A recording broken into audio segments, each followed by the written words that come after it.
Back to the daily grind, and y'all know we gotta talk about this. But before we do, make sure you hit subscribe if you're new and hit thumbs up if you're not a baby back bagel biting bitch boy, cause you know what time it is. It's full time. MMA. It looks like Uriah Hall has 9 lives.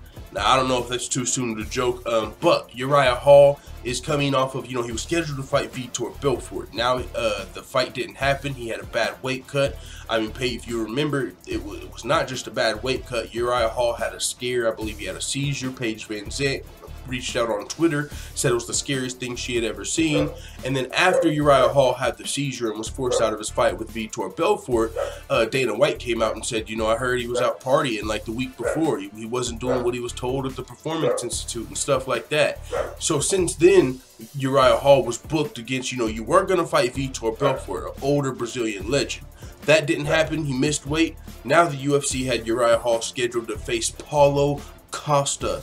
If you don't know who fucking Paulo Costa is, this is like a Brazilian Greek god, because he's Brazilian, but he looks like a Greek god, and he's a future up-and-coming middleweight star, it looks like. And so it's like, this is just, if I had a tinfoil hat, I'd put it on. It's like, Uriah Hall, you weren't able to make it to your Belfort fight. We were trying to give you that one a little bit, and I don't know if the UFC was trying to give Uriah Hall that fight, but he earned it for sure. But what I'm saying is, Uriah Hall's a fan of the UFC. He's on UFC Unfiltered quite a bit.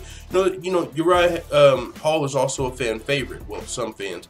There's a couple dipshits out there, but most people generally like Uriah Hall. He's a good guy. But with that being said, he wasn't able to make the fight with Vitor Belfort, and the UFC's like, oh, you can't fight this guy, you know what I'm saying? And they had their back and forth. Fucking here's Paulo Costa, this fucking hammer. Now I say Uriah Hall has 9 lives because for one, he survived that weight cut scare, and for 2, that nigga just survived again.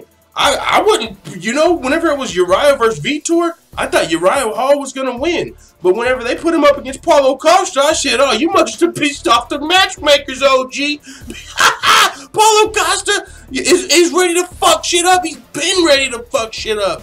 But, and this is my opinion, luckily for Uriah Hall, Paulo Costa got a bicep injury. Now, not luckily for Paulo Costa, clearly, or fight fans, because we would like to see him back in the octagon getting W's or just in that octagon.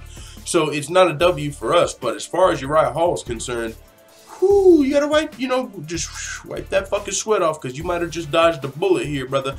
Uriah Hall, Paulo Costa is suffering a bicep injury. Now, the fight was at UFC Atlantic City, which is scheduled to be headlined by Kevin Lee and Edson Barboza. And that's one thing I had been getting wrong. I assumed Paulo Costa was going to be fighting at UFC 224 in Brazil. You know what I'm saying? But he wasn't. He was actually supposed to fight Uriah Hall in Atlantic City. But either way, whether it was Brazil or Atlantic City, Paulo Costa is not going to be fighting now due to a bicep injury. And we'll see if Uriah Hall gets a new opponent. As of right now, he doesn't. So with that being said, it is what it is. Let the full-time family know what you think in the comments. And as always, thanks for watching this video. If you enjoyed this video, make sure to hit the subscribe button and also hit the notification bell right next to it so you're notified every time I upload a video. I'm out. Da da da da da. It's the motherfucking DOG.